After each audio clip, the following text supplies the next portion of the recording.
NetSparker, the developers of desktop and cloud-based web application security scanners that enable you to automatically identify vulnerabilities in your web applications and web services. NetSparker scanners employ a unique and dead-accurate vulnerability scanning engine that automatically verifies vulnerabilities with their proof of concept. For more information, visit them on the web at netsparker.com or email at contact@netsparker.com. Recorded Future. They help security teams make more confident decisions faster. Recorded Future's technology automates broad collection and analysis of cyber threat data and delivers the rich external context you need to understand alerts and emerging threats. With real-time threat intelligence from Recorded Future, security teams respond to threats 63% faster and find undetected threats 10 times quicker. To get started, go to recordedfuture.com/securityweekly and sign up for the Recorded Future Cyber Daily. Every day, you'll receive an email with the top results for trending technical indicators, cyber news, exploited vulnerabilities, suspicious IP addresses, and more. Subscribe today and stay ahead of cyber attacks.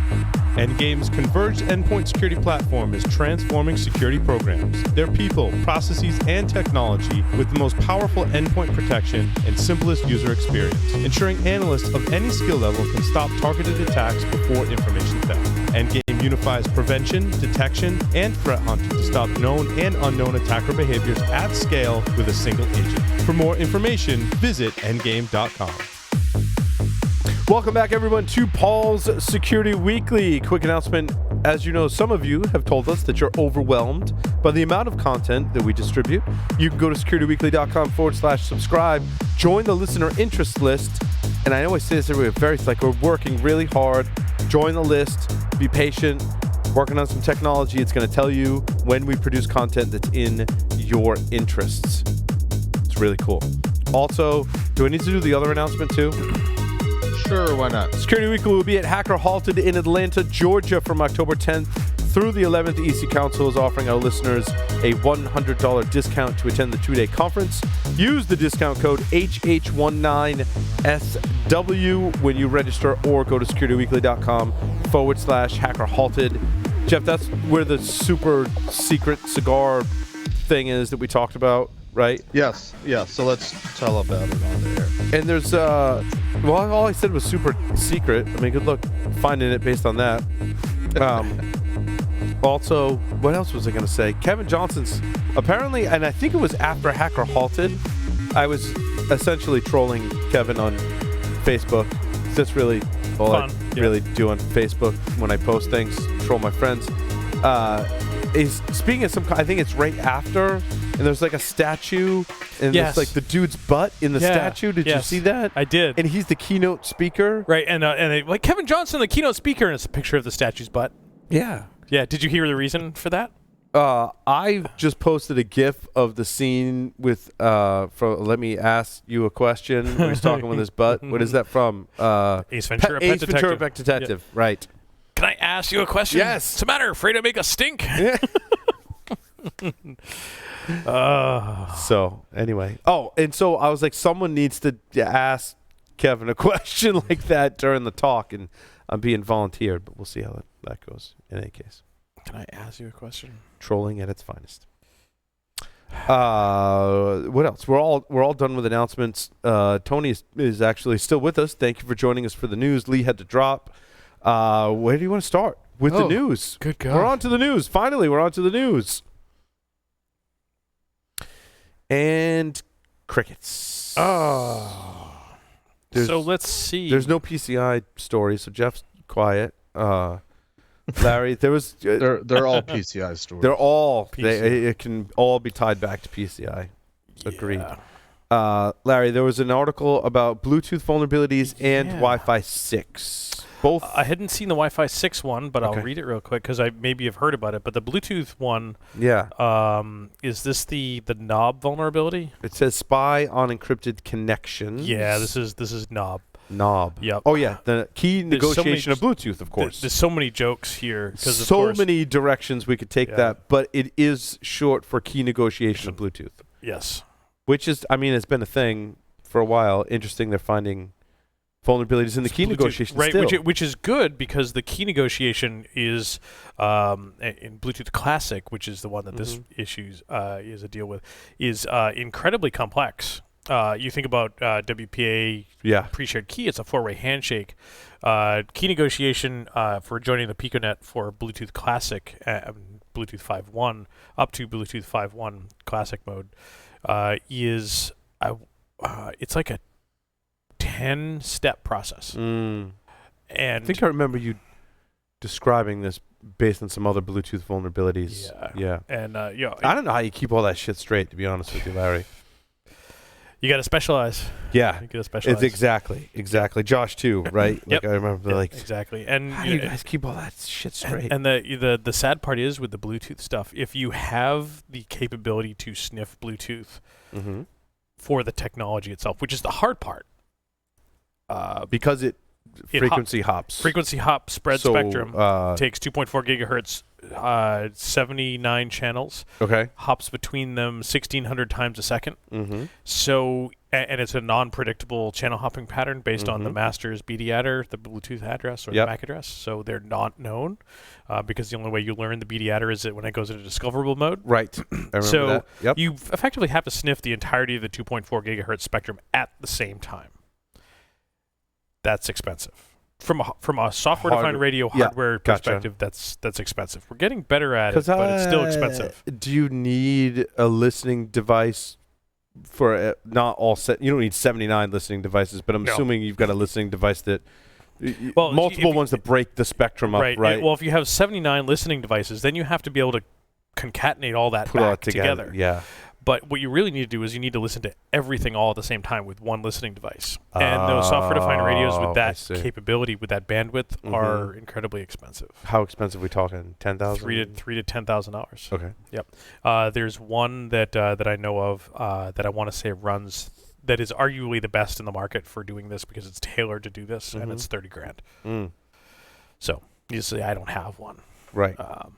But need to work on that. Yep. So you need to be able to sniff all of that to be able to observe all of that pairing exchange. And if you can observe that pairing exchange for doing the key negotiation, you can recover all of the stuff in the air, just like the 4-way handshake. Right. There's one part that's missing that's never exchanged in the air with WPA pre-shared key. That's your pre-shared key. That's the only part that's not exchanged in the air. And Bluetooth is that same thing with that Same thing with that 10-way handshake with Bluetooth. There's one part that's not exchanged in the air. It's the pin, which is between 1 and 16 characters, 1 and 16 numbers. Oh, see, device manufacturers and their implementations would make you think it's 4. Right. And it's only usually 0, 0, 0, 0. Or 1, 2, 3, 4, or 1, 1, 1, 1. Yeah. Right. Interesting. So from a hardware perspective, it's fairly difficult to So do, to pull off this attack that's in the article, you need to accomplish what you were describing. I don't believe so. Okay. They didn't specifically say how they accomplished it. I didn't really get a dive into it because I only just saw it right before the show. And is the LMP, the Link Manager Protocol, is that like a layer 2 protocol? Yeah. Okay. Yeah. Gotcha. Yep. When it said it was neither encrypted nor authenticated, it made me instantly think it was likely layer 2. Yeah. And in typical Bluetooth hardware, LMP is sort of where you interact with the lower portions of the radio. Right. So you don't get a chance with a typical Bluetooth adapter to interact with the baseband or all of any of the framing. You need custom it's all hardware. on top of that. You need custom hardware to do that. And if the Link Management Protocol LMP doesn't allow you to interact with the radios in that way, you can't do it. And none of them do. Interesting. Yep. I love this. Alice and Bob, after authenticating the link key, Alice proposes that she and Bob use 16 bytes of entropy. This number n could be between 1 and 16 bytes. This sounds familiar. So basically attacking the math for Bluetooth Classic key negotiation. Up through and including Bluetooth 5.1, which is the most recent version. That's the most recent popular version? The most spec beyond that? The most recent spec version. Okay. I would argue that Bluetooth 5 has not seen a lot of introduction in new hardware. Mm-hmm. Yeah, mostly it's in like our mobile devices. Yep. I don't think I've started to see it in the laptops and those types of mobile devices. But I see it in some of my higher end audio gear. Most right? likely. That Most will likely. pair with my phone. Yep. And I'm mostly looking at from an audio perspective the audio protocols that ride on top of that. I would assume like aptX is one that is like the support for it is spotty. So like when I have a phone or a music player, I have to look at what it supports for Bluetooth audio communications because it'll send HD like a higher quality audio. Yep. And then pair that with a headphone that also supports that. Right. And not all of them are a match. I mean, and like it's not even about price or manufacturer. Like Sony has their standard. I think they have a different protocol, right? Go figure. Sony has their own proprietary protocol, right? But that some people other manufacturers support the Sony protocol because they've licensed it. Because they've licensed it, right? And so you've got to, if you care about audio quality as much as I do, for example, Bluetooth 5, the big feature for something like audio quality is available bandwidth. So you can significantly increase the bandwidth with Bluetooth. I don't remember the figure off the top of my head. Yeah. Bluetooth Classic is 2.1 megabit. Bluetooth Low Energy is 1 megabit. And Bluetooth 5, I think we can do 4 megabit. Yeah, that must be what they're... Yeah. You can either do longer distance or more bandwidth, but not both at the same time with Bluetooth 5. Yeah, and in my case, it's the distance is short, right? Yeah, and the audio quality is amazing, kind of off top, but like it truly, like the progression up to that technology, I'm like, wow, like it's pretty close to having a cable. Like, at the aptX is one of the standards, so. Interesting. Also, Wi-Fi 6. Wi-Fi 6, Wi-Fi 6. So I haven't done a ton of looking at Wi-Fi 6, and in fact, Wi-Fi 6, if I remember correctly, is 802.11ax, which is one of the new, AX. I just recently picked up an AX router. It's still in the box in my office, just haven't gotten the opportunity to look at it. Now, you also need a client, I would assume, that supports that. Yep. And the big one, so thinking about some of the reason why you'd have AX is to do performance upgrade. My understanding is AX doesn't do any additional security with Wi-Fi 6. It's just higher speed. Just higher speed. But then again, if you have devices that don't support, if all of your devices don't support Wi-Fi 6 or AX, you still have to back that back down for your other devices. So, yeah, if you have a mix of stuff. Wi-Fi access points doing double duty, lower, which is, we lower, know. Or lower common. And just lowering everyone to the common denominator. Exactly. So you buy one access point that does AX and you give it this one name for the high-speed devices, and you get another access point that does the low-speed devices. I mean, ask me how I know this. Yeah. Well, back to my audio example, right? You got a device that supports aptX and one that doesn't. They're going to go down to the lower common denominator, which is lower audio quality. Exactly. Yep. Oh, wow. Wow. 1024 QAM? That's... I took Mike Osmond's software to find radio class at Black Hat. And 1024-bit QAM is fascinating. Jeff? Fascinating. Jeff? I was hoping we could move on to another story that's got my dander up. All right, let's do that. What really grinds your gears? The Lindsay flaw in Lohan. vulnerability management. It's time to get real. Paul's story number 12. And See, perhaps I didn't actually read down to all the way to my story number 12, but I thought the title was really interesting. Well, it's a good thing Jeff read it, because... Well, yeah, I was reading it while you were geeking out on Bluetooth. Cool. So you can talk, you're an expert on it now. Well, I was an expert on it before I read the article. I mean, the article's not saying much, but other than I think it's interesting because the author refers to a recent study that says it takes a company on average 38 days to remediate a vulnerability once it's discovered, which, PCI tie-in. You're supposed to patch within 30 days of release of the patch of release. And But the basis of this article, they're referring to a vulnerability management companies, and I'm like, well, what's that? And it's scanning companies. I think we talked about this a couple weeks ago, Paul, about how vulnerability management really shouldn't start with a scan. Scan's supposed to come later. But this whole article, the pretext is scanning is kind of what we have right now. And people aren't doing a good job. It takes them too long, basically, to remediate after the scan results are discovered. Comments? Yeah, I think, Jeff, you bring up a great point about putting the cart before the horse, right? And doing some due diligence before you implement the scanning technology. I think there's an over-reliance on that scanning technology to go, we have no patching process, we don't know where all our vulnerabilities are, so we're just going to run a scan and then figure it out. And then, Jeff, I think what you're alluding to is, okay, why don't you try and figure out what you have first, even without a scan, like just knowing you've got systems, put a process in place and do some patching. Like you don't have to wait until a scanner finds a vulnerability to go patch it. Like you can like just go patch it. Like it's cool, right? I mean, obviously you got to test it. And all that kinds of stuff. But for example, one of our sponsors, Automux, right? I'm like, we don't here for our production system, we don't necessarily need a scanner right away. Like let's do this.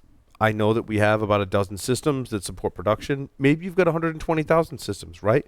Let's deploy a patching solution to all of them. Patching solution is going to tell us like, hey, you're missing these patches. And like, let's go schedule them and patch them.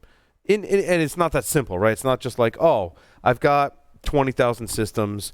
I deploy an agent to all of them, which small feat. And then it tells me like I've got all these vulnerabilities, and I just click a button and go, yeah, no, go patch them. It's obviously more complicated than that.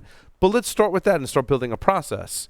Then we talk about implementing a scanner, right? To help us find new systems we may not know about, to help us find vulnerabilities that aren't necessarily tied to a patch. Maybe it does some configuration, and that kind of thing is a better approach. So to write an article and kind of pick on vulnerability management, I'm siding with Jeff here. Like you got to back up and talk about the process as a whole, not just scanning as like the whole thing, right? Is that kind of what you're alluding to, Jeff? Yeah, and there's a section in the middle of the article that there's a bold paragraph section that says let's get real. And so let's get real. I think vulnerability management, if we were to define it, or if we were to ask people what they think it means, I think too often in our industry, people somehow equate vulnerability management to scan tools.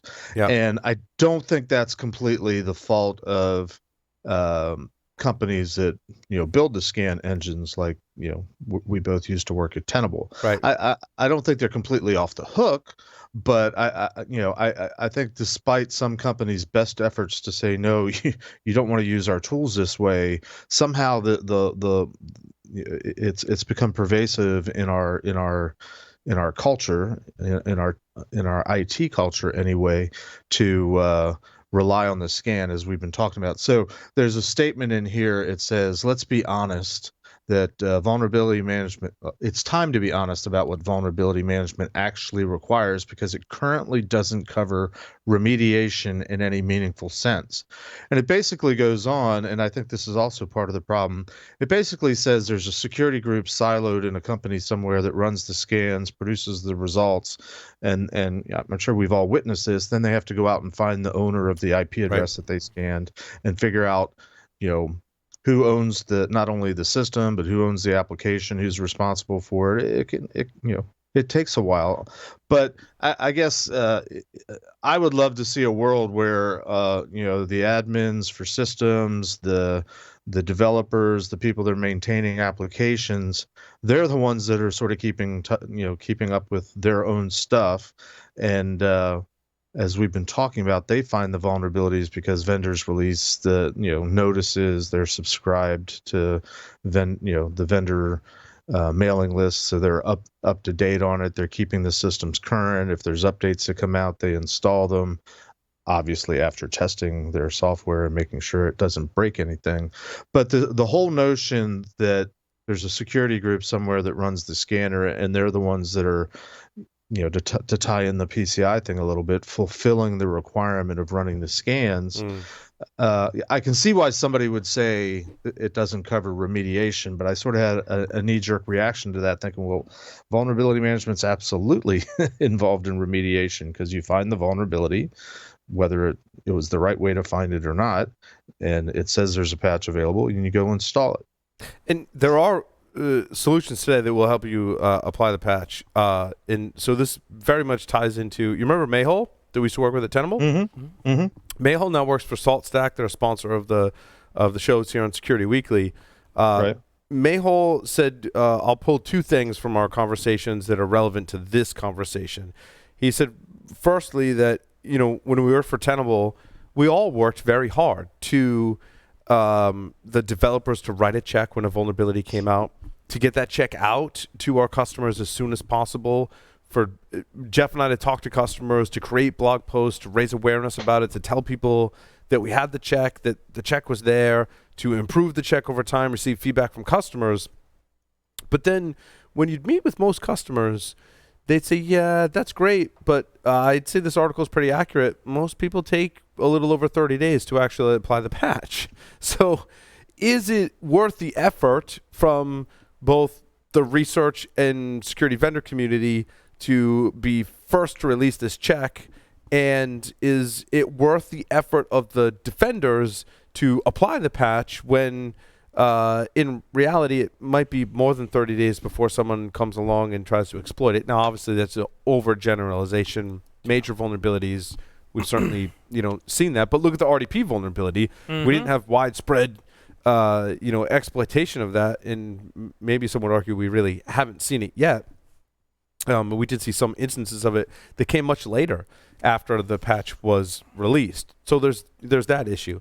I was going to say the other point was, and this article kind of speaks to it, about that it doesn't cover remediation, when in fact Qualys, who is also now a sponsor of the network, right? Qualys came out with remediation, I believe, services. Matt and Alderman and I talked about that at Enterprise Security Weekly. SaltStack just announced that in addition to configuration management, they're doing patching. And Mayhole's like, we're letting you just go apply the patch. And we're applying all of the rules and testing and all the things we have in our platform to go, yep, that's a vulnerability, and go, yep, we're going to go apply the patch, and we're just going to help you automate that. So I think we have moved into that remediation more recently because we have to, because we have too many systems, too much ephemeral infrastructure that gets spun up and down. It's not like when we had a data center, everything was static, and we had the server that we patched, right? All of it is ephemeral today. Yep. Not all of it, a lot of it.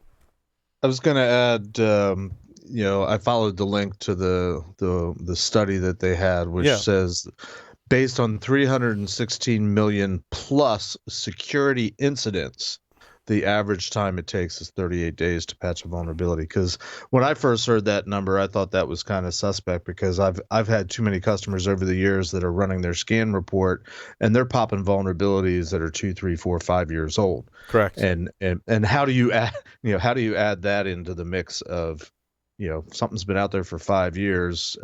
That's more than 38 days. So I'm interested in sort of chasing down, because the link is to yet another article about the study. I haven't found the actual study yet, but suffice it to say that statistics lie, and liars use statistics. Yeah, Tony. I wonder where they actually got those statistics as well, too. Right. What company did they look at? Was it like a small, medium, or like an actual large enterprise company? Because I know there's a lot of teams out there that have their own vulnerability management teams that go out and do their weekly scans with Nessus, or they go on and do the patches that they need to do. So that number that you just told us just now, that seems really like an outlier to me. Mm-hmm. There's so many ways you can kind of look at the problem, right? Yeah. We talk about vulnerabilities that are 3 or 4 years old, right? But in like what areas and what are the compensating controls? There's so many factors to this problem. I mean, obviously, Jeff and I used to work for Tenable. Sure. We thought about this problem from a lot of different perspectives in a lot of different ways. And overgeneralizations, I think, is what kills us. And I think that the point we need to get to, and some of what we were talking about with Mayhole this week was when I manage our internal software application, right? I still suffer from missing patches. However, I'm in a much better position. Now, it's a small app in terms of lines of code overall, I would say. About 8,000 lines of code. Actually not a lot, right? It's a pretty short list of software and libraries that are involved in it. But keeping that patched, I'm in a much better position to do that because as new patches get out, I roll them into my container, perhaps, upgrade the libraries and all the software. I throw that in a test environment. It runs through automated tests and says, hey, you upgraded Apache struts, and now your software is broken. You should go fix that. And a developer gets a ticket, and they fix it. And you do that when you're only maybe 1 or 2 revisions behind, right? Where I think Equifax, as an example, and so many others, organizations I've worked for, and I'm sure all of us have worked for, right, have seen that technical debt grow, right? They get into a position, let's talk about a software sense, where they've got software deployed. Could be yours, could be someone else's, where they go, you don't have that process, and you go, yeah, I can't upgrade that right now because I've got this thing on fire over here, literally. I've got my manager going, we need to implement this new project feature, right? Or new project that needs to come about, right? And I've got my daily maintenance, so I've got tickets coming in. I got to make this firewall rule change and this other thing and spin up this VM for that group or whatever. And so that technical debt just keeps going until it just gets worse. The longer I wait to patch these things, the more things it could impact, the more work it's going to be to do that upgrade. And now I feel so many of us have gotten in that position that we run into situations like this, where there's millions of vulnerabilities. Many of them are 3-4+ years old, and we end up with statistics like this. But the other factor is, are those critical to my business? Are those critical to the app? Are there other compensating controls? Is that system pretty much end of life, or no one's using it so I could spin it down? If I didn't have a vuln scanner to tell me about it, I might not know, how many of us have been in this situation? And before it was, oh yeah, I've got that server in the data center, like I just got to go power it off. Now it's, I got to know my cloud configuration. Yeah. and go click shut down. Right? But more importantly, I got to make sure I got the right one. Yes. And it's tagged to the right resource, and because it's got a really weird friggin' name. Dude, you have no idea. Yes. So there's even diligence in turning stuff off, right? You don't want, like Larry, you don't want to turn off the wrong thing. So I think there's a lot of different factors that go into this problem. I think what's encouraging for me is as infrastructure becomes code, and from an infrastructure perspective, we can behave more like DevOps, right? And fix things as we go rather than having a fire drill and unplanned work, right? That's what they call it in the Phoenix project. Avoiding that unplanned work. The longer you wait to do that regular maintenance, I firmly believe the more unplanned work is going to crop up at most likely the most inopportune times, like a weekend or a holiday or when you're about to make a big release or an upgrade or whatever it is, right? And now you've got to pay back that debt. And I firmly believe that vulnerability management, as we're talking about in the context of this article to bring it back, is really about keeping up with your technical debt, not waiting until there's this huge mission critical vulnerability, but patching things as we go, normal maintenance and operations, so you don't end up in that spot where, in order to get us to that next version, I've got to go from version 1 to version 2 to 2.5 to 3 and do all the migrations in between there. And there's a failure in between. Failure in between. I fix that failure, I get it, and then there's another failure. Then I've got to revert, and I've got to do it all over again, right? So I want to underscore a couple things you said there, Paul, starting with the most recent. No, I'll start with the first one. Sure. Before I lose both of them. Shut up, Jeff. Take notes, Jeff. Take notes. PCI. You mentioned something about you find something that's got a and this does relate to PCI. you mentioned something about finding the right instance, finding the right container to turn off to fix the problem of vulnerability. I want to emphasize, because I see too many organizations that's their sort of go-to strategy. Not for remediating a vulnerability on a system, but for passing PCI. Let's just turn it off, and then it goes away. Yeah. And invariably, what happens? Someone turns it back on. The QSA walks away. The assessment's over. They've gotten their attestation of compliance. Okay, we can go turn it back on now. Yeah. Not really helping anybody in the long run. So I want to underscore that that's not really a good solid approach. The other thing, just to just sort of emphasize what you said at the tail end there about the piling on effect, and when it finally catches up to you, you've got to step through 3, 4, 5 versions to get there. That underscores again that the responsibility should really be on the owners of the system or the application, not on some security team that's often in a silo somewhere that's publishing a report or a trouble ticket saying you need to go do this, and it's just routinely ignored for days and weeks and months and years. So I think it's an ownership, and that goes to sort of the management within an organization, not just within the security group, but within the IT group and even the business operations group. There needs to be a corporate culture that says, if you own it, keep it current. Yeah, and I don't want to put that responsibility on necessarily the owner, as the ops, developer, management, security team. Like, we're all, at the end of the day, we're all on the same team. Mm-hmm. So, let's help each other, right? I don't want to be... But somebody's got to be the one cracking the whip. And I agree. And I think... It would seem to me it should be the owner, because it ultimately it should fall on them. I think it's management's responsibility to have good leadership, and ultimately they're the owners, to give everyone the tools and processes they need to not incur that technical debt, because it's critical to the business. I think as a generalized statement in security, that's one of the things that we have to underscore for every business, is that ownership really falls on the leader. And I read the book by Jocko, Extreme Ownership. I get that, right?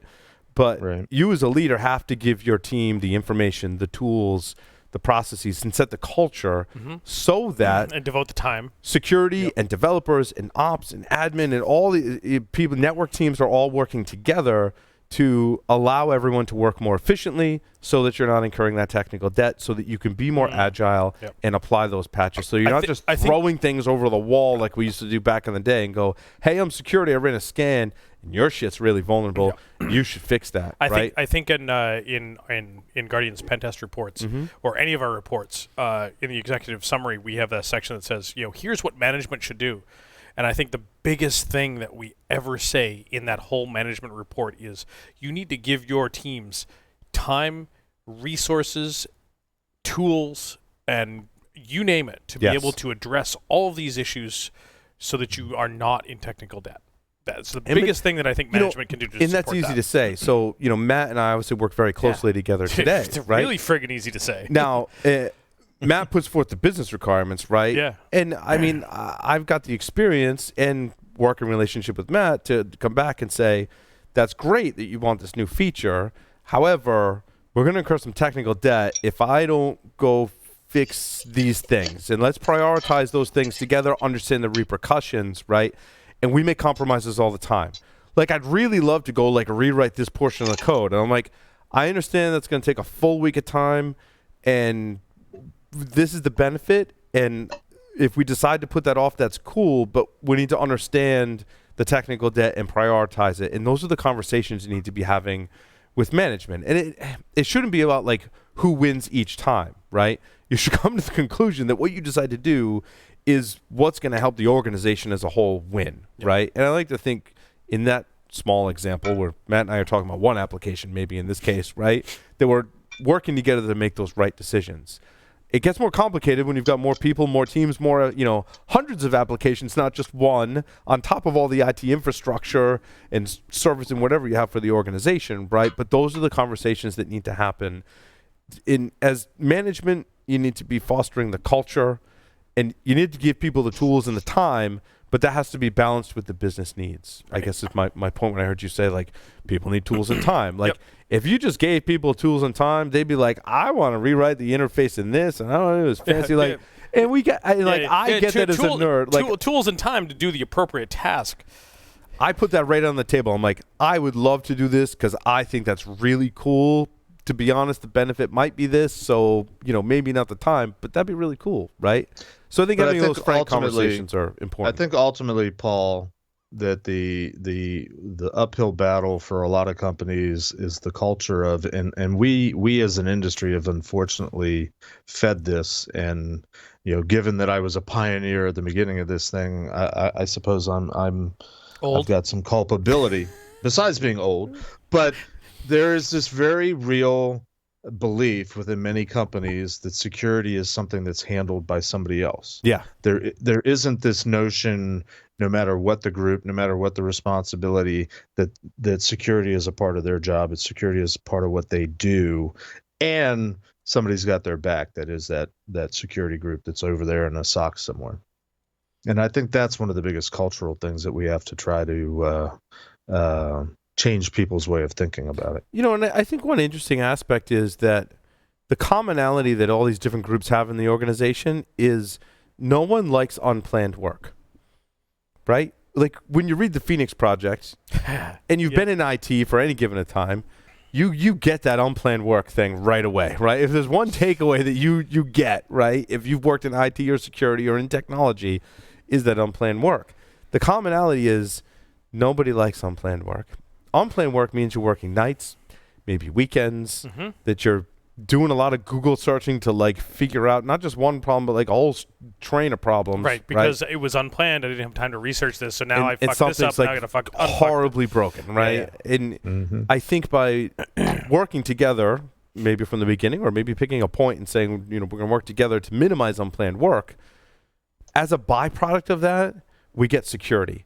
That it's not just like a culture of security, that it's not just security's like a cost, that it's not just security is this thing we do and security is someone else's responsibility, that if we work together to minimize unplanned work, as a byproduct, we probably have some pretty good security as a result. Again, all this we said is it's easier said than done, right?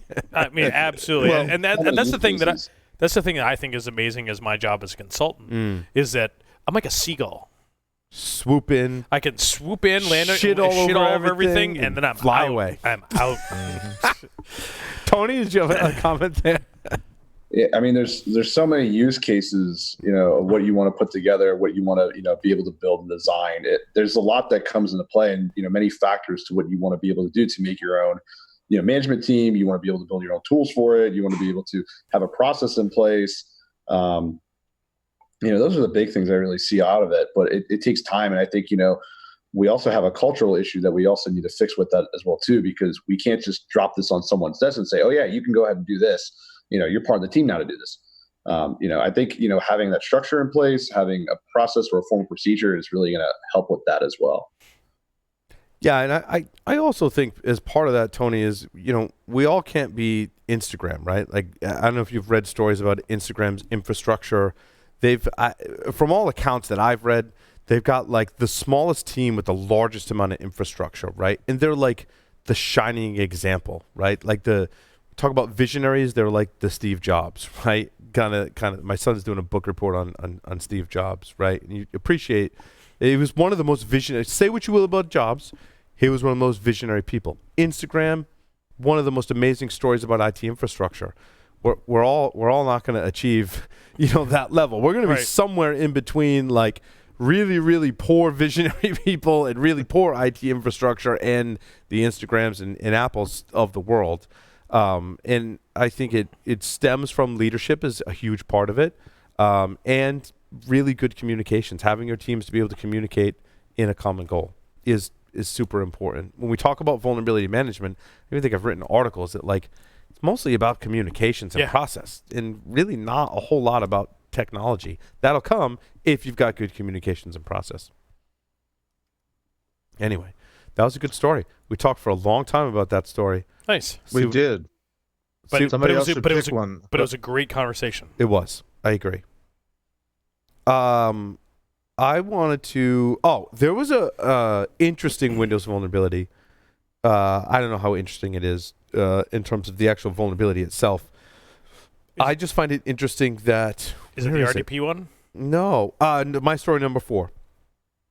You can pwn a Windows Vox via Notepad exe. Now, granted, you got to be on the box. Because all the exploits either pop up Notepad or Calc, right?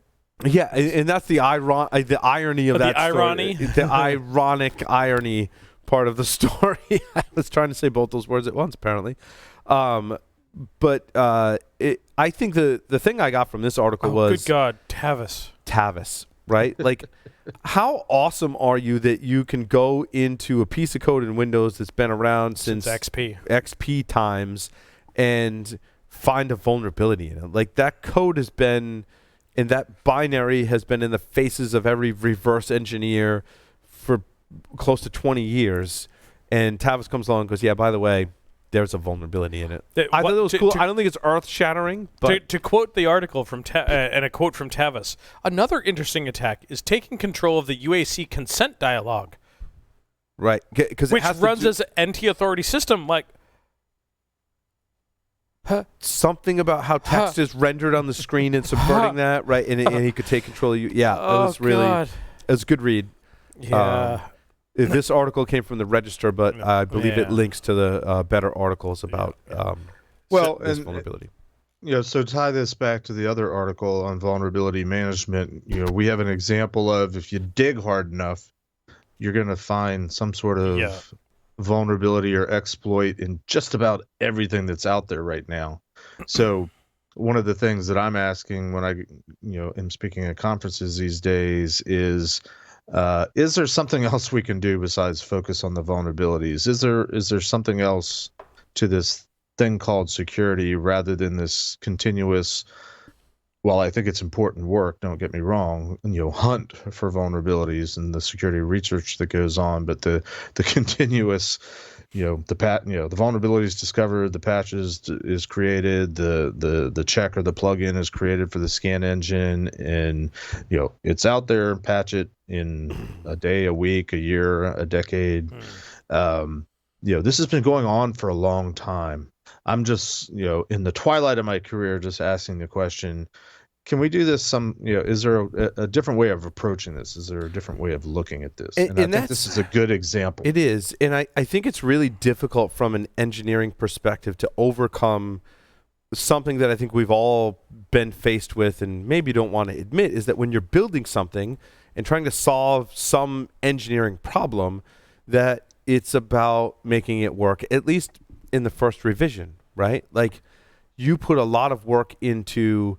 In Eclipsium's article here on ZDNet, right? They talk about on embedded systems how they wanted to provide functionality in a specific way. Mm-hmm. And rather than do that and really limit, like, I think to get it working, it made it more open, right? And a lot of us have written code and we go, I want to make it work first, and then, I'll lock it down later, and that later never happens, right? I want to figure out how to interface with that API, and then there's not great documentation. So, you're looking at the responses, parsing it manually, just trying to get it to work. And you're like, yeah, I'll validate all my, responses and processing later. Right now, I'm going to open it up. And management goes, that's great. Hey, your release is working. Past QA, we're pushing to production. Like, that's cool. Sweet. And then we end up in this situation, which I think is a good example, is that one of the researchers from Eclipsium, who I haven't met, and I've done briefings and an interview with them. I love the team. I love the company. I'm biased because it's in the space that I really love as well, embedded device security or IoT security. Mickey Shatoff, he's the principal researcher at Eclipsium, says this common software design anti-pattern where rather than making the driver only perform specific tasks, it was written in a flexible way to just perform arbitrary actions on behalf of user space. And I think this is a common vulnerability, right? We're not limiting what can happen in our module or our code because we want to make it work. we're giving people a lot more code, a lot more functionality. Because right now it does A, but tomorrow we might want it to do A and B. So let's not limit ourselves C, now. X, Y, Z. Write it in a generic fashion. Let's not and limit guess ourselves. what? Yeah. When I write it in that more generic fashion, it passes my QA test a lot better. Yo. So I'm going to write it in that generic. Because if I limit it to this specific instance or call or whatever, when something slightly different happens, I get an error and it crashes, or I have to respond back to the user and say it didn't work, even though it might if I added that as an exception. So now I've got two things that I'm allowing, and then someone user or QA person goes, well, there's a third thing that you didn't consider, because that always happens when you're programming, at least to me anyway. I'm sure many people, right? And then so you got to it's I think like a whitelist versus a blacklist kind of approach. If you're just make it open, it works better. Yep. And we never get to that point where we're truly locking it down. It works it works better for the consumer as opposed to works better. Right. It's true. Jeff, I was just going to add, the IP any allow rule makes every firewall function with your application. It's exactly that, Jeff. Yep. Yeah. So Eclipsium found 40 vulnerabilities. That's it? 40 kernel drivers from 20 vendors had this particular flaw that I haven't read. They have a GitHub that talks about the affected drivers. And it says later today, but that's when this article was published, August 10th. So it's on the Eclipsium blog. So, Paul, I've got an article which is a little fun, and there were so many things that came out of DEF CON that we should be talking about and can talk about. There always is, yeah. There always is. So the huge, massive thing. But one of the things that I thought was a little bit off the wall that I saw some components, and then it all came together. Is this warshipping? No. Well, this is where I want to hit that one next. Okay. But no, this was the anti-surveillance techniques, my story number 4, to make you look like a car. And this woman at DEF CON talked about dealing with the automatic license plate detectors and automatic surveillance. Oh, is this the one that set their license plate to null? No. That was amazing. Null license plate gets security research $12,000 in tickets. And I'd love to talk about that one too. So we'll hit this one quick. Effectively, this woman created a line of clothing in which it features license plates on the clothing.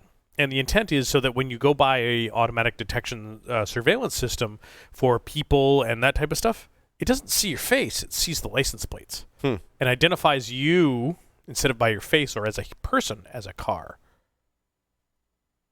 Interesting. Yeah. Does that mean we should start putting photographs on the back of our cards instead of license plates? Yes, maybe. That's really interesting. Yeah. Jeff embodied the hacker spirit right there. I got this because I saw a couple people at DEF CON wearing these outfits that were just made like the print on the outfit was of license plates. I'm like, that's weird, and that's kind of cool. And then at like the EFF booth area, they had an automatic detection system that had a monitor and a camera using open ALPR type of stuff, and it would say person every time a person walked by. I didn't actually see it when someone walked by with a license plate to do the automatic license plate detection. You have Arlo. Yes. And it does that detection. It says that was a person, that was a car. Really? Yeah. If you look at your logs in your Arlo, check it out. They made a software update. It wasn't always like this, but okay. It wasn't for security reasons. Like I had packages that were being delivered, so I was checking my Arlo to see, and it said in the history when it detected motion, I even think it can detect animal, person, car, yeah. Squirrel. But can it detect the license plate and give you information about the license plate? Not to my knowledge in Arlo. So that's one of the things that I want to do is that for me, if I were to put Arlo facing the street to do that type of detection, it would go off all the damn time. We live on a busy street. But what I really want to do is there's an open source version of ALPR, Open APLR, and there's a little bit commercialist version that's open source as well. That I'd love to put a camera by the street by our house, and then just do license plate detection on every car that goes by. But also, I think an interesting thing that we did back in the day, right, is you set up an antenna and you sniff wireless signals. So Wi-Fi, Bluetooth, that said, right? And a person may have a device on them that's emitting Bluetooth and or Wi-Fi signals. In a car, Same thing. like one of my vehicles has Same thing. 4G, Wi-Fi, and Bluetooth in the car. and/or car and/or device. And that said,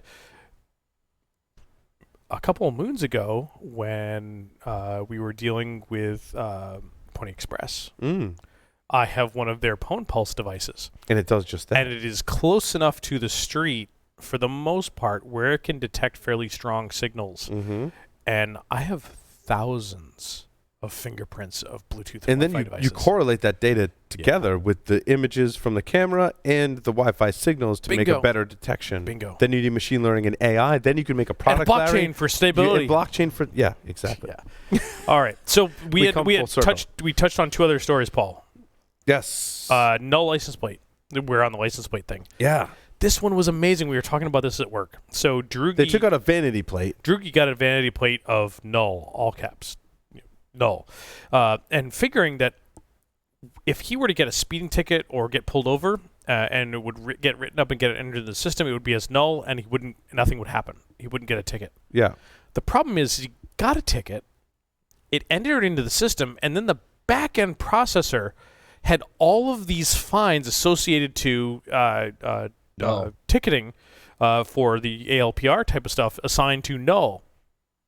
So now null was in the system and they knew how to assign it.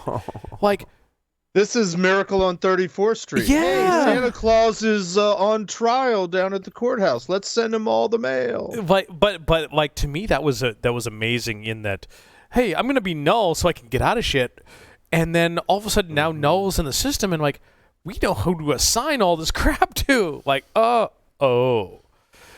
and talking about his trials and tribulations, I want to say it was $36,000 in fines that he got. The article said $12,000. Well, $36,000 in fines that he got taken away, and since then he's racked up another null has racked up another $12,000 in fines. Interesting. And the reason it's null is because the back end ALPR stuff can't recognize the plate. Yeah, so it sets it to null. So it sets it to null. Whoops. Now, see, if it was Python, they could set it to none, which is different from null, and he'd be all set. Yep. now the one until someone registered a license plate with none, and then you'd be screwed. Yep. Now the one that I thought was kind of neat too, license plate thing for a 30-second diversion, out in front of Paris, parked in the expensive car lots, in the valet area, was a black Corvette with the license plate from California of Jump ESP. Interesting. I actually saw that one. I have a picture of it still. That was so funny. I did not take a picture, but I saw that and I'm like, I said to my wife, "Hey, look at that! License plate says Jump ESP." She's like, "So?" It's a nerd thing. It's a nerd thing. It's a nerd thing. Yeah. So I had to explain it to her. She's like, "Oh, cool. I guess." Right. At HackerCon, I should learn something. Right. Yeah. Yeah. That's the response I get. All right. When I try to explain shit like that to my wife too. She was in a little different. My wife was there at DEF CON and some of Black Hat, but she was in a different state of mind. I should. This is a kind of cool culture. I should try to learn something. And that type of stuff. So, what was the other story that we had? We had the license plate thing and warshipping. Yes, You've researched. Kick it off, Paul. Well, you've researched this kick before. it off. Essentially, researchers from IBM's X-Force presented at, I believe, DEF CON and Black Hat, or one of the two. Or both, and it's again, it's nothing new from our perspective, right? We've speculated this for some time. No, let's go with their research first. They put a Pi Zero inside of a package that they were going to ship. Yep. Were they sniffing Wi-Fi, Bluetooth, something? I mean, we've speculated. The device was powered in transit. Yes, battery powered. It arrived at their destination and could have potentially launched exploits when arrived at its location. Conceivably, we've always talked about, not always, but we have talked about in the past that at any point in that package journey, if you're sniffing, if you're doing nefarious things, exploiting, tricking people into connecting to your Wi-Fi, if you're into that kind of thing. All sorts of things, right? That you could conduct attacks remotely. Now, at some point, you got to get that back or be able to retrieve the data from it. So I think they had a 4G they did. LTE, right, to backhaul. My understanding was that yes, they did. And totally, more possible today than 10 years ago or 15 years ago, right? Today, or even 5 years ago. Yeah, like today, I feel like five is not an arbitrary number. I agree. I mean, to get 4G modem, right? 4G LTE and Wi-Fi on a device that's small enough, light enough, and cheap enough to put in a package, doable. Because you may not recover it, right? Doable. It's doable today. More expensive. Much more doable today. And so they did this, and they presented. And where did they? Oh, Hack in the Box. No, it was it was Black Hat DEF CON. Oh. Hack in the box is what they're saying in the article title. Not the conference, but it's a hack in a box. Right. So they released this stuff at Black Hat DEF CON. I don't remember which. I don't remember which. And they deemed the method in which they were able to put a Pi Zero in a package and deliver it to the customer and hack the stuff when it got on site as warshipping. Which is interesting. Which they said they dubbed the term for this as being warshipping.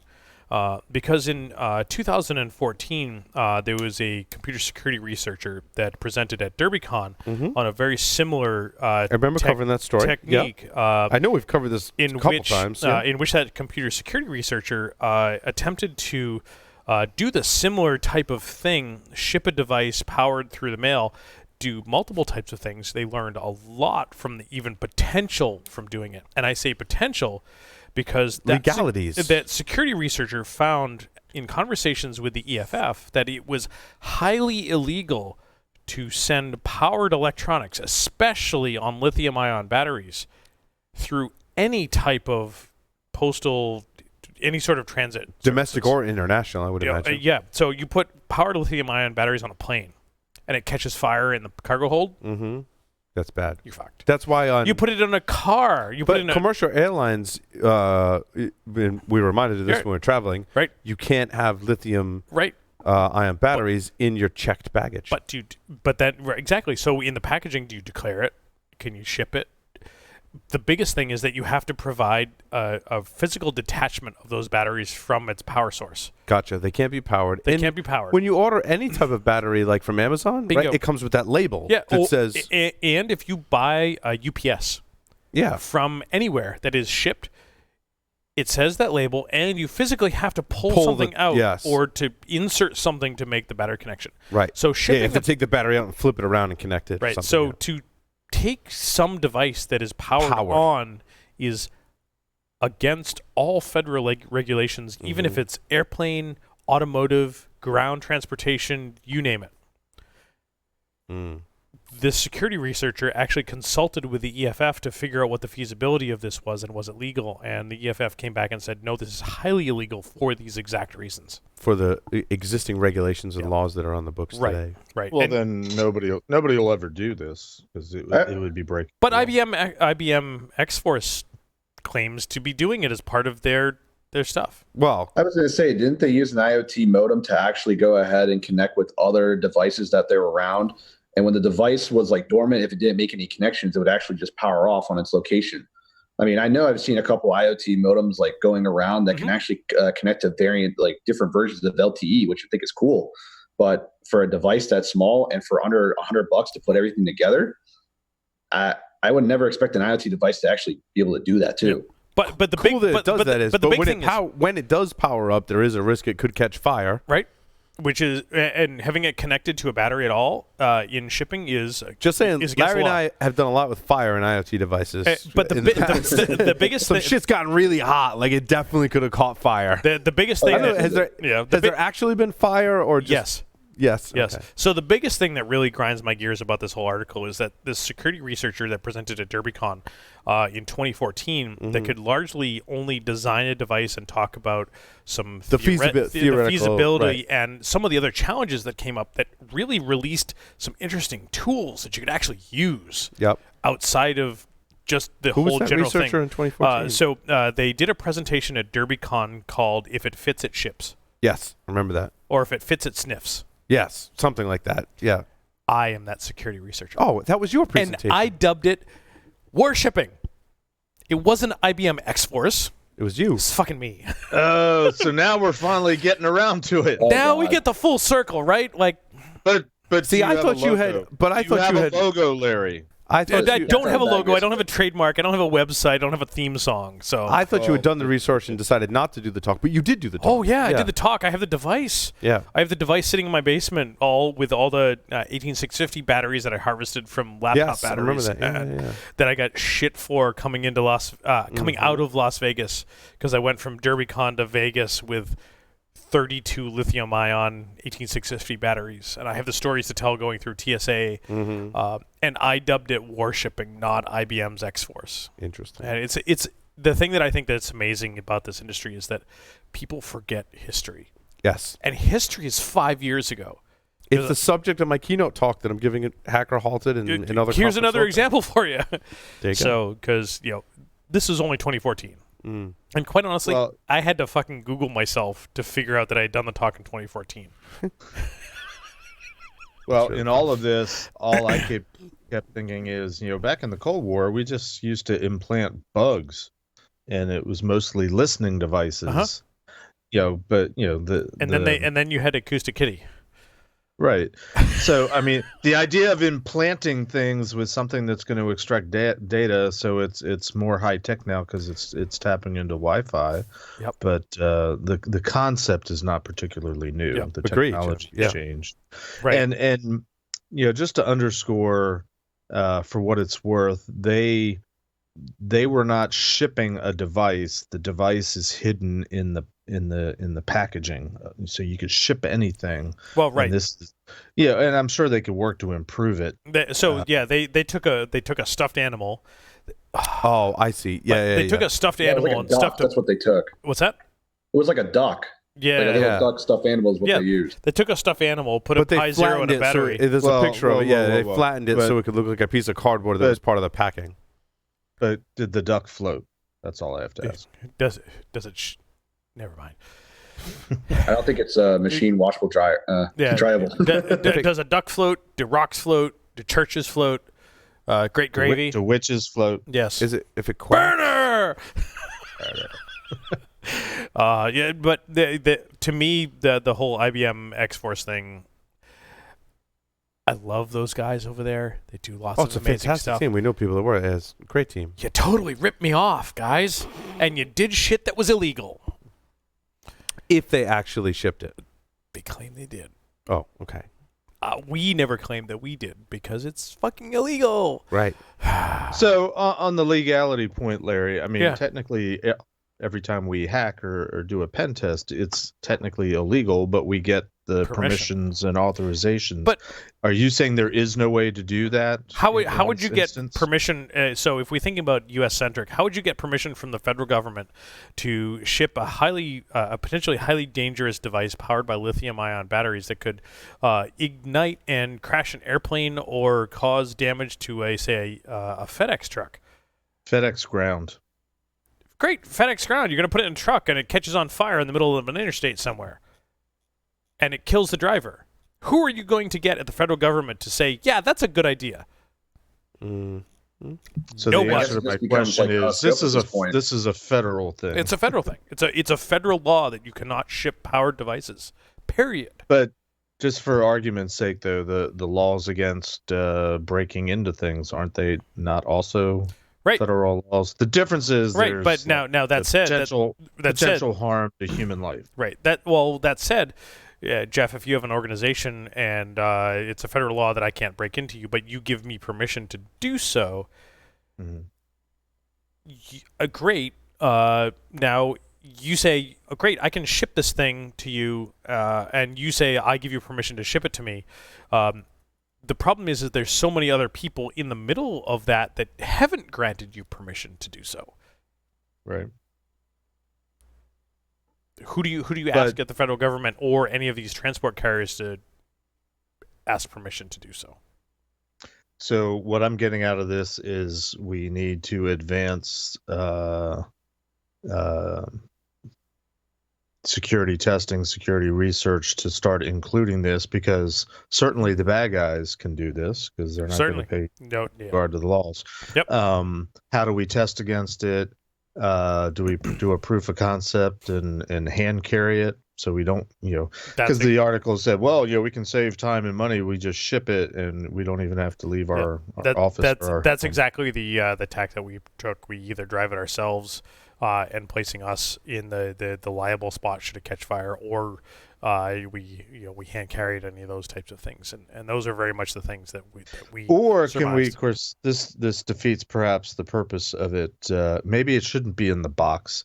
Maybe it should be in the duck, and its batteries not included. And you get, and it becomes, we have to coin a new term for phishing, riffing, whatever, and entice the recipient to put a battery in the device to power it up, and then it works. Yeah. Ship the battery separate. Has additional feature set. That'd be interesting. I know what I'm doing this weekend. Well, I mean, you could, if UPSs are shipped. UPS is like battery backups, not the shipping. Yeah. Plural. UPS is shipped via UPS, just right. Yeah, exactly. But they have the little plastic tab that you. In fact, many electronics you get, right. You got to pull a little plastic tab out. I always thought so that it would preserve the battery, but obviously some of the it's so the battery doesn't catch on fire. Is so they don't catch fire. Especially when they're on the slow boat from China, or not to China, from China, on an airplane, or anywhere. Oh, that's next day's shipping, Paul. Slow. I paid extra for that, right? So just an amazing coincidence of technologies, and the duck bear thing. We talk back to my presentation at ShmooCon in like 2016 or earlier about putting rogue access points inside of devices. Mm-hmm. That was tons of fun, and one of the first inspiration was one of RenderMan's rogue access points stuffed inside of a teddy bear that he delivered to a brand new baby at a hospital. Ironically, earlier than that, Render put it in UPS. Yes. Remember that? And the crazy part is, I probably told the story on the show that many years ago when we had a cat that went under my desk and took a leak on my UPS and shocked himself so badly that he was terrified of my office for months. Because he shorted the damn UPS out. Right. I still have that UPS, which is the identical model that Render used for that. It all comes full circle. It doesn't smell like cat pee anymore because it's been so long. Because I've scored it with shit. It's broken. I just, in the news, Brandon Edwards, chief scientist at CapitalOne, sat down with us during Enterprise Security Weekly at Black Hat, and we had a discussion of container escapes. It's a must-watch. When that's released, you should absolutely watch that. And define container. So not shipping container, right? But like Docker container. Docker, okay. Essentially, what Brandon pointed out was one of the things was that essentially containers run on top of the kernel, right? And so that means many of the kernel exploits, some of which get CVEs, some of which don't. If you're inside a container, the way to break out is to just run a kernel exploit. Run C, he's like, that was sensational, and everyone said that, right? But you've got a wide variety. You've got your pick of the litter for kernel exploits, which largely people don't patch because they're like, oh, well, someone has to be on my system. Well, guess what? When you stuff that crappy web app inside of a container and someone gains a shell, they're on your system. And I mean, not 100% of the time, but a large percentage of the time, according to Brandon's research, you can exploit that kernel vulnerability via a container. So we talked about container security. Awesome. Matt Alderman was there. He comes from that space, right? He was at Layered Insight, was purchased by Qualys. At the end, Brendan is very animated and very passionate about this topic. It was Had he been awesome. hacking? No, he was going a mile a minute. Awesome. I'm going to be very frank. He was going a mile a minute. I was struggling to keep up, but what I concluded that with was, I don't think we got a really good defenses. I'm kind of scared right now. I've got apps deploying containers. I'm scared. So I would that initial conversation we just had here. My thought is that don't deploy shitty web apps to a container because a container will not save you from a shitty web app. Right. It's true. A container will just contain your shitty web app until you have a kernel exploit, or not contain it. Right. As it were. Right. Yeah. And that's there are configurations that you can basically say like this container can talk to this container on this port, and this container can access this storage volume, which is a Docker volume, right? But this container cannot. But like that all goes away when you compromise ring 0. When you're in the kernel, you've got access to all the containers, including all the underlying operating system and like so in Docker you've got like containers that are mini running systems, but you've also got, if you choose to configure them, Docker volumes, which are shared, and you define what's shared, who can share it, who can access it, the storage can. They're kind of like containers, but storage objects, right? You've also got networking objects where you define the networks. They're container for networks. Multiple networks or one network, whatever the case may be, that your containers can talk on. That's all defined in software, right? It's in your Compose file. It's in Kubernetes, in your Docker file. You define all of that. And like Larry said, you get into the kernel, you can access all of that. Means nothing, essentially, in terms of protection. So I have a question for you guys. Given that a lot of these container environments are third party, they're outsourced, and the allure to the customer is, you can save money on infrastructure, just come to the cloud, we'll host everything for you. What are your recommendations on safeguarding if you're the consumer, you're the organization that's outsourced or signed up for one of these cloud providers?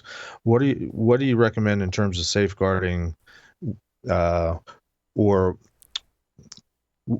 where do you draw the line in what you have control over to protect and safeguard versus what you're sort of giving up and relying on the host provider to protect? And yes, it is obliquely a PCI question. Oh boy! So how much time do we have? So almost right there. Aside from the PCI, and once you get to the kernel exploits, there's a whole level of stuff there, and I think this becomes to me, this whole same adage we've been talking for years is that cloud, Docker, Kubernetes, you're just really running your stuff in a hosted environment on someone else's computer. Mm-hmm. You still need to consider all of those other risk mitigation techniques that you would have for any of your applications, even though it's on someone else's computer. That is absolutely convince me I'm wrong. Tell me I'm wrong. No, you're correct. But you still need to have a firewall. You still need to have a WAF. Air quotes firewall, yeah. A firewall.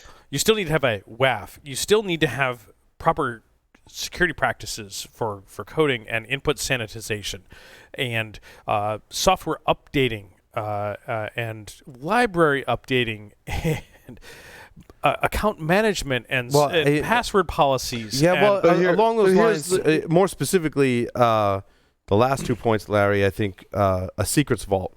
Mm-hmm. And I think that's where a lot of applications fall victim. You can have the most secure application in the world on the most secure hosting provider. And I'm putting secure in air quotes, right?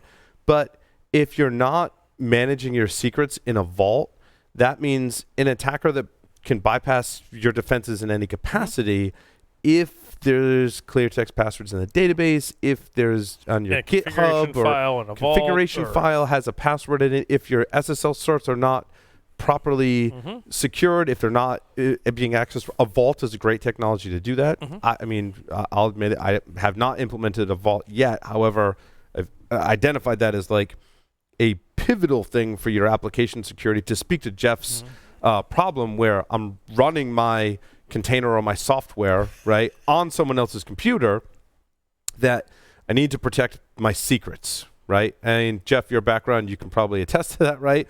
That's like probably really important in this game, right? Yeah. The second thing is Tony looks very mysterious. He does. He looks very ominous right now.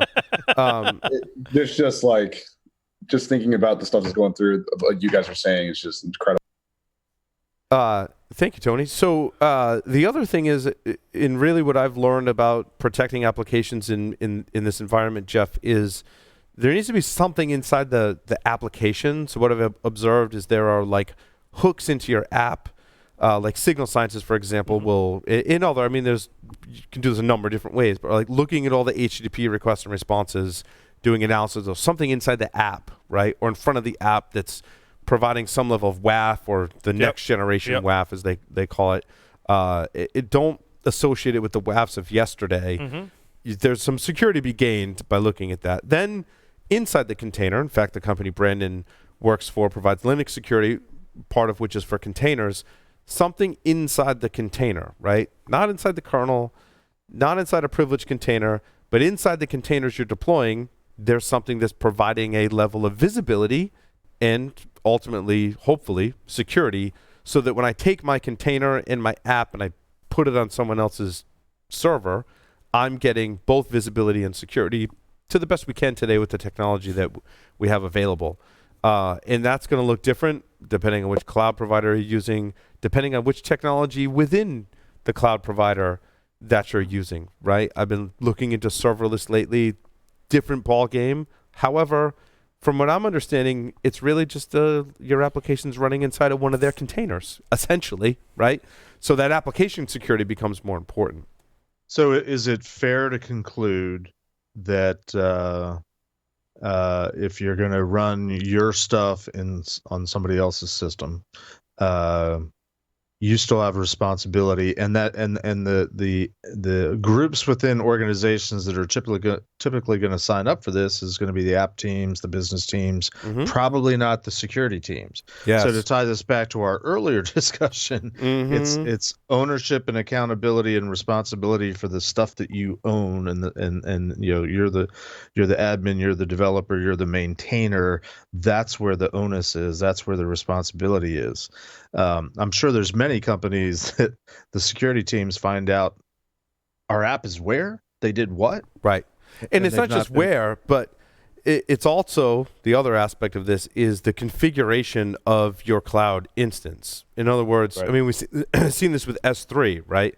Because when you're deploying an application up into the cloud like this, you're likely going to use some kind of shared storage technology. S3 is very popular.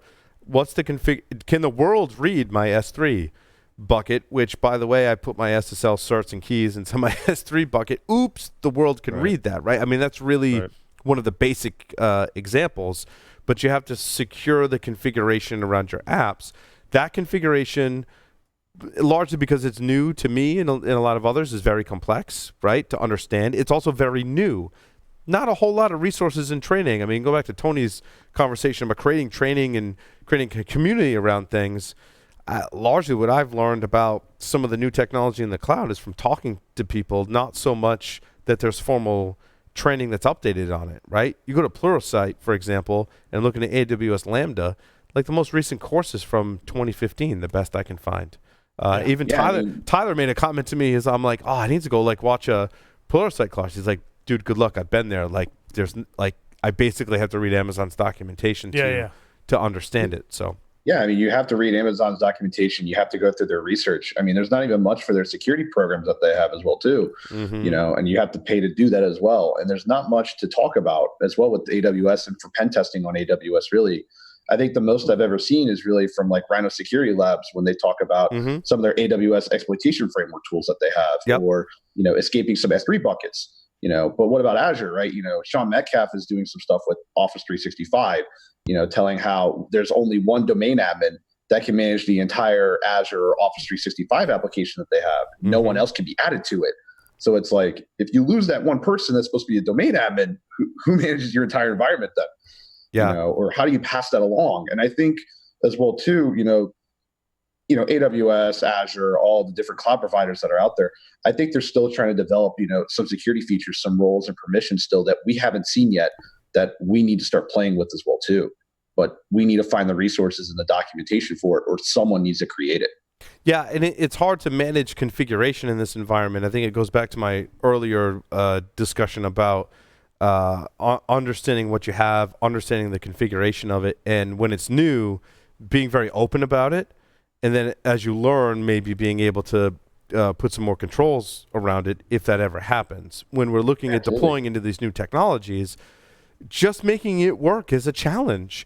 Never mind, how do we make it work securely, which further complicates things, puts more controls in place, which has a higher potential to break some functionality. So I push or release, I break it because I tried to secure. How many people have changed a configuration for security, but I can go all the way back to before I graduated college and go, I want to make this more secure. I'm going to change the configuration, and I broke it. That's when I understood the security was hard. That was one of the hard lessons, right? And now that's exponentially harder today, because if you're deploying an application in Amazon's cloud, right?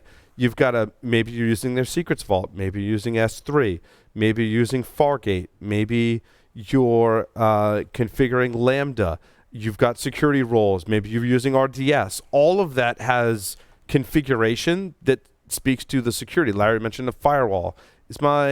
In our case, when we had a security incident, is my Docker API open to the internet, or is it not? Managing that configuration is so important, but also much harder today, especially if you don't have some kind of tool or framework, SaltStack, Puppet, Chef, Ansible, right? Something to help manage your configuration. And then you've got the tools that automate the deployment, like Jenkins, for example. What's the security behind that? Ansible Is another one, yeah. Right? Ansible's a big one, right? So it's hard. To answer your point, Jeff, it's hard today to do this. It really is.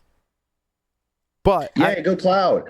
At the same token, what excites me is that the potential is there, right? The potential is there to be able to automate and audit the configurations and automate the checks, automate the deployment, change configuration on the fly, and even stop a build, right? Some commercial companies I speak with, and you can configure open source software or write your own to do this, will say, if your application's being deployed in the cloud, as in Jeff's example, that if it has this type of configuration, you know what? You need to stop the build. Like that just doesn't go. If your Docker API is exposed to the internet, you know what?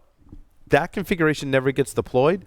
Developer or sysadmin, OPSEC, whatever, gets a ticket. Everyone gets a ticket. I don't know. However your process works, you get a ticket and say, nope, you can't deploy it that way, right? And maybe it doesn't break the build at first. Maybe you just get the ticket and it goes, and you've got a time window before it goes and removes that configuration, which is a configuration that I like, because again, all of this is new, right? Maybe for 24 hours, it is deployed. Of course, in 24 hours, if your Docker API is exposed, you're likely going to get pwned. There's no authentication. Someone's going to, ransomware or DDoS or crypto mine, that stuff, because we can scan the internet at a higher rate. But maybe there's some time window where if that's deployed, you get a ticket. The ticket says, look, you've deployed this insecure configuration. You got 8 hours to fix it. If you don't fix it in 8 hours, I'm rolling back the release, right? That kind of thing is really exciting, because I don't think we've had quite that granular level around controls and security before. We have not. It's always been mind blown. Someone stood up a Windows server and it's missing patches.